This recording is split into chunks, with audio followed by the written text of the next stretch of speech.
Welcome to ERM Advantage. I'm Eric Holmquist. Now, I know we've had a little bit of a delay in our videos here, but trust me, I've been working really hard on some exciting content so that when we finish up this series on the enterprise risk assessments, we're going to quickly move on to some really interesting material covering metrics, reporting, third-party risk, and a bunch of other topics. So in our last series, we talked about the operational side of the enterprise risk assessment. That part is based on processes. If you want to go back and look at that series, you can get there here. Now we're going to turn to the other side, the macro side of the enterprise risk assessment, where we're looking at areas like strategy, governance, programs, and a variety of external influences. So let's get into it. So before jumping into assessing these types of risk, let's just step back and get our bearings. Now, going back to our earlier framework discussion, we talked about how the three primary dimensions of risk within our framework, strategy and governance, external influences, and operational. Now, as we've been covering in the last series of videos, we know that operational risks are evaluated based on key risks to the underlying processes. Now, we can do this with a fair bit of confidence because processes can be conceptualized, and we can distinguish between our expected outcomes versus plausible alternative outcomes, which gives us some insight into where there could be problems. As we now turn to the macro side of the risk assessment, we're no longer talking about process, rather we're talking about design elements. Designs based on a set of decisions around how the company will be structured, focused, and positioned. The design of our strategy and related goals and objectives. The design of various parts of the company. The design around a variety of governing programs. And the design about how we're prepared to respond to a variety of external influences to either defend against or exploit them. And while strategy and governance and external influences are two distinctly different types of risk, one is internal, one is external, they share a common characteristic in that the risk level is primarily grounded in a set of underlying assumptions. Assumptions related to design decisions, in one case about internal practices, in the other decisions about how to relate to external influences. So go back to what I talked about at the very beginning of this risk assessment series. Risk always lies in the assumptions. Always, always, always. This is just as true in our everyday lives, just as it is in business. I assume this rope will hold me and not break. I assume this carton of milk is still good. I assume the brakes will respond when I press the pedal. But there's an old saying that we're all familiar with of what happens when we assume. So to effectively evaluate our risks, we have to be able to identify, challenge, and ultimately own these assumptions.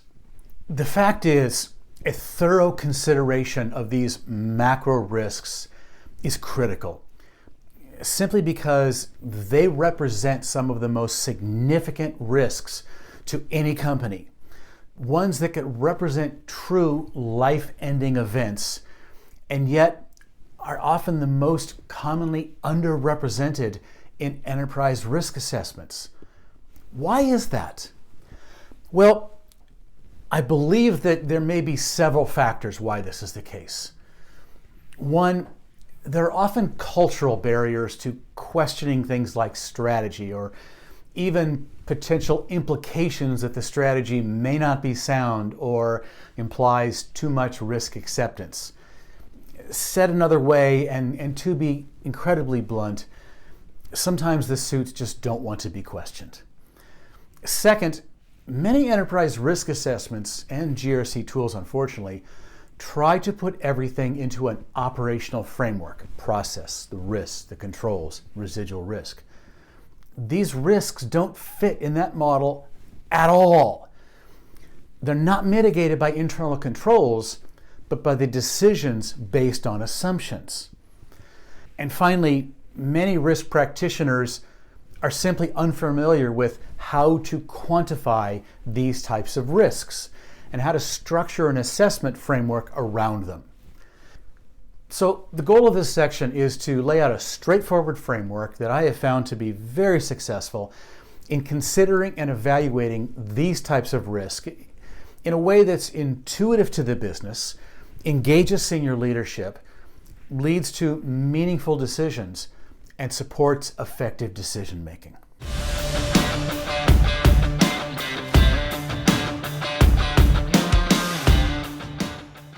So before we can get started, as we did with the operational portion, we have to stop and establish what is our scope and focus for this component.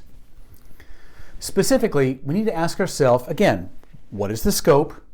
What is the foundation? What is the risk focus?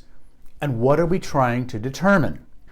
It's also helpful to ask, what do we know? What do we think we know? And what can we generally only estimate? Now, shown here is how we answered those questions at the start of the series on operational risk. If you want to refresh yourself, just pause the video here and you can review this information. Now, when we move to macro risks, we're going to answer these questions a little bit differently. So in this case, we talk about macro. Again, we've got the two different pieces, the strategy and governance, the internal and the external, and we're going to look at them slightly differently, just a similar method. What is the scope? For strategy governance, the scope is the design aspect of our key macro areas. Again, strategy, governance, programs, etc. For external influences, the scope is areas such as the economy, political and regulatory environment, competition, etc. What is the foundation? Again, for strategy and governance, it's each element of the strategy as well as our various programs and other governing elements. For external influences, then, the foundation is the institution's posture relative to these influences. What have we done to provision to be able to manage against these influences? What is the risk focus?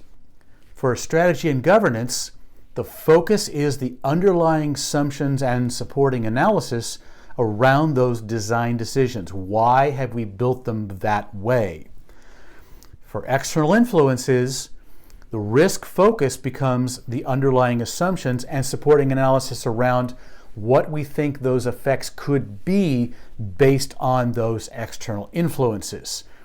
Now, what are we trying to determine? For strategy and governance, we're trying to determine what we think is the strength and soundness of these designs. For external influences, we're trying to determine the potential impact based on changes in these influences, and then the institution's positioning to either exploit or defend.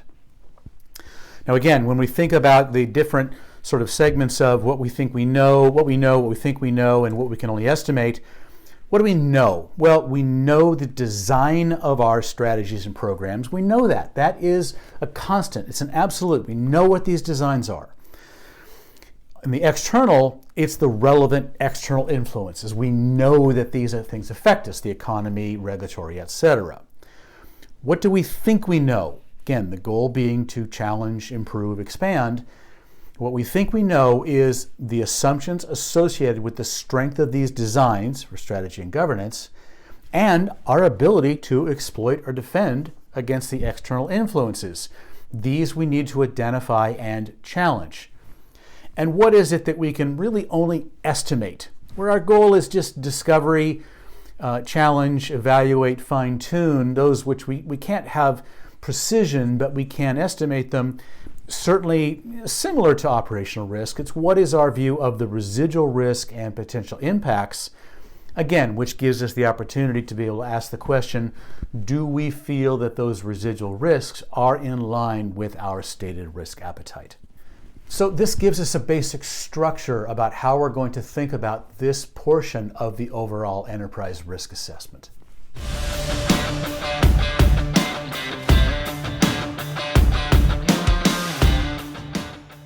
Now, the structure of our data is going to look a little different than in the operational section. This is because for operational risks, we're considering an extensive inventory of processes, related risks, and subsequent mitigants. This is typically established based on an extensive discovery process, one that effectively never ends because business units, processes, and risks can change dramatically over time. But for the macro areas, we're working on a much more discrete set of data, as we'll see in a minute. This is good because for these types of risk, we're really working more with senior and executive management who must take ownership of these design decisions. But they're really not going to have interest in trudging through a mile-long risk register.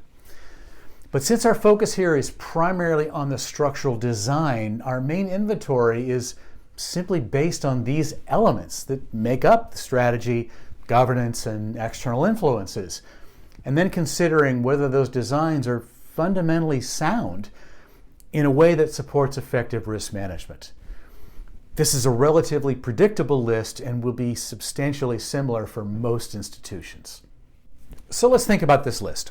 Within our first category of strategy, governance, etc., obviously we're going to start with strategy, the overall strategic plan, and looking at the decisions behind the plan.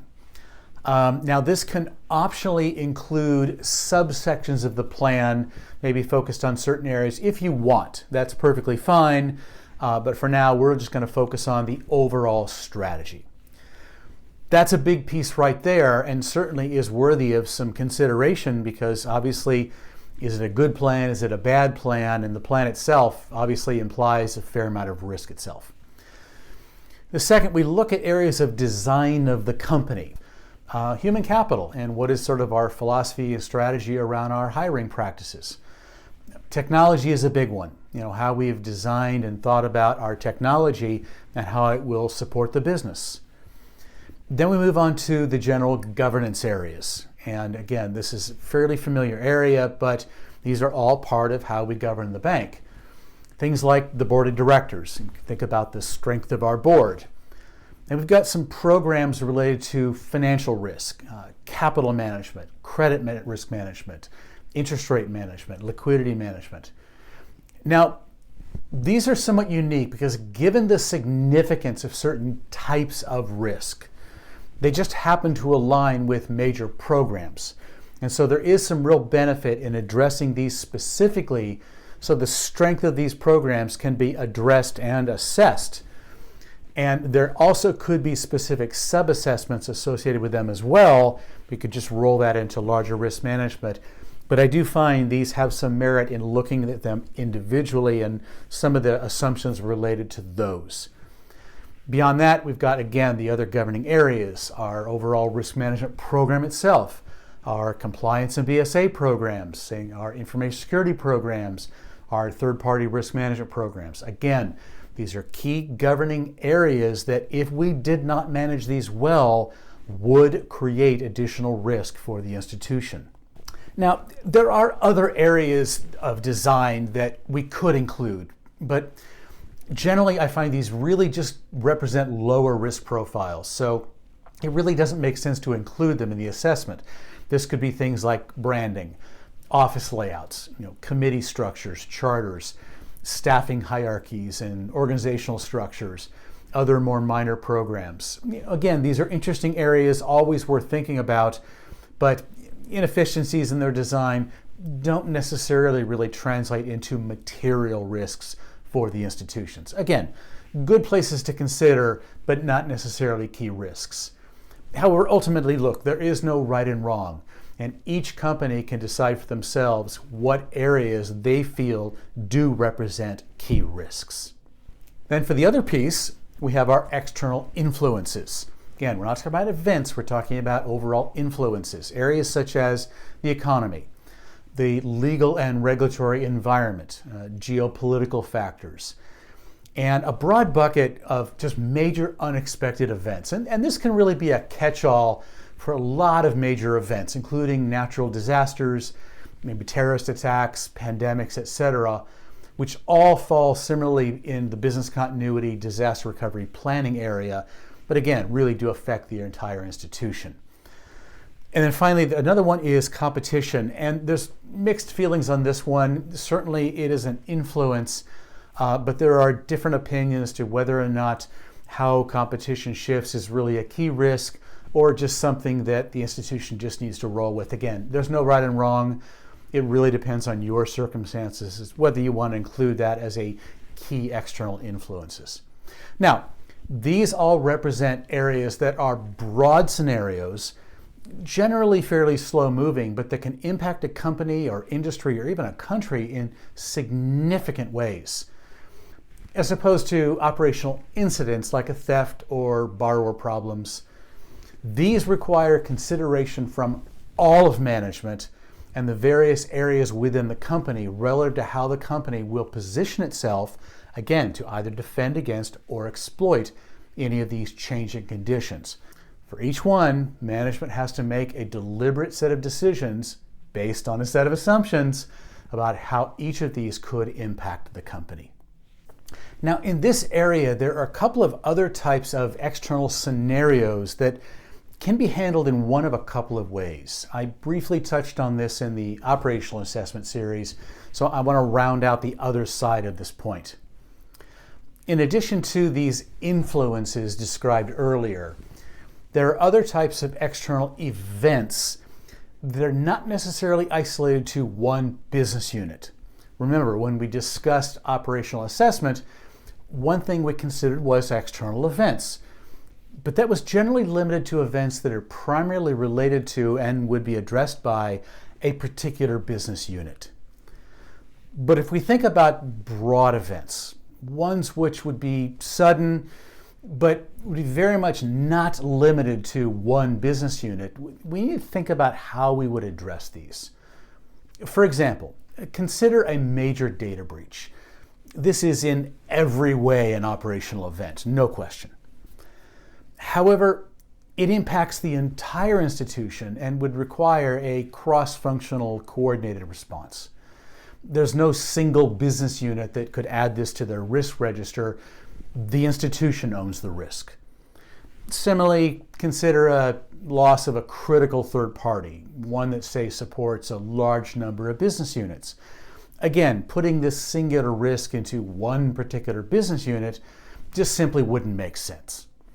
So there are two ways where we could handle these broad scope external incidents. One, when we're completing the operational assessment, we could have a separate analysis, separate set of forms, that is only focused on these institution-wide events, and there consider the event impact and means to mitigate. Results of that part of the assessment could be inherited into business units that are the most affected. For instance, in the case of the third party, those business units that depend most on that third party could inherit some portion of that risk into their individual business unit analysis. Within the overall assessment, this part would come before the individual business units. This is actually my preferred method because it keeps all of the operational incidents in one analysis. The second possibility is to consider them here, along with the other external risks. The benefit of this is that it keeps all the external risks together in one place, ones that are sort of enterprise-wide. And since the macro risk assessment requires, by definition, the eyes and input from all of senior management, it keeps these types of risk in front and center of them. And management needs to collectively own the assessment of them and thoughts around mitigating these risks. The other factor that really favors including these large external events in this analysis is that our focus is going to be on key assumptions. And that is often where we uncover strengths and weaknesses in our provision for these types of events. Either approach is fine, as long as these risks are included somewhere in the overall enterprise risk assessment. Now you can also see why the enterprise risk assessment must include both design and operational analysis. They are all part of the overall risk profile. Neither exists in isolation. They are all interconnected. Now, before we dive into how we're going to actually analyze these types of risks, there are a couple of other points that we need to talk about. The first is subcomponents. It's worth noting that several of these areas have subcomponents as well. For instance, the institution has an overall regulatory compliance management program. And we need to consider the strength of that overall program. It's part of our risk profile. However, that is supported by a number of sub-programs that address specific areas of compliance, say such as fair banking, BSA AML, and those will then differ by industry. Rather than trying to capture every one of those subcomponents here in this analysis, which could quickly overwhelm this assessment with too much detail to be manageable, it's much better to evaluate those sub-elements separately, in this case as part of the compliance risk assessment. Then the results of those sub-assessments can be considered in the aggregate and rolled into this analysis at a high level. And later on, we'll talk about how we connect those dots together. Next, some of these areas have both a design and an operational aspect and will be represented in both sections of the enterprise risk assessment. For instance, information technology. At a macro level, the institution makes decisions about its technology strategy. What systems to use, is it leading, lagging, fast follower, obsolescence tolerance, redundancy, fault tolerance, etc. Each of these are strategic decisions that have a risk component. In addition, the IT area has a variety of operational risks, including system provisioning, user authentication, authorization, system monitoring and response, etc. Human capital. The institution makes decisions about hiring practices, compensation, benefit levels. Those are all strategic. But the HR function also has day-to-day processes such as recruiting, employee relations, payroll, etc., which can also represent key operational risks. And obviously, information security. The institution must make decisions about the design of its program and the trade-offs between levels of protection versus resource cost. At the same time, there are critical day-to-day operational activities that are part of the implementation of that program. So once again, as we think about different kinds of risk, there are times when we'll have to be aware that there are risks related to both the design as well as execution of a program, and that's fine. For areas such as these, we're going to consider the design aspects in this section, while the operational components will be included with the operational assessments. In many cases, the risk owners may be substantially the same. However, in all cases, management is responsible for the designs, even if specific areas are responsible for execution. Now, this duality leads to an inevitable question. I can hear you thinking it. Couldn't bad design just be included in the operational assessments as one source of risk? And the answer is yes. Technically, it could, and it would be perfectly reasonable. However, this is not a best practice for a couple of reasons. Number one, these two risks likely have very different owners. Metaphorically, the person who builds the boat is almost never the person to sail the boat. And risk assessments should always be grounded in the person or people who principally own the risk. Second, the design elements, which are critical and require very deliberate analysis, can easily get lost in the overall operational assessment. They really need to be thoughtfully considered in terms of their design.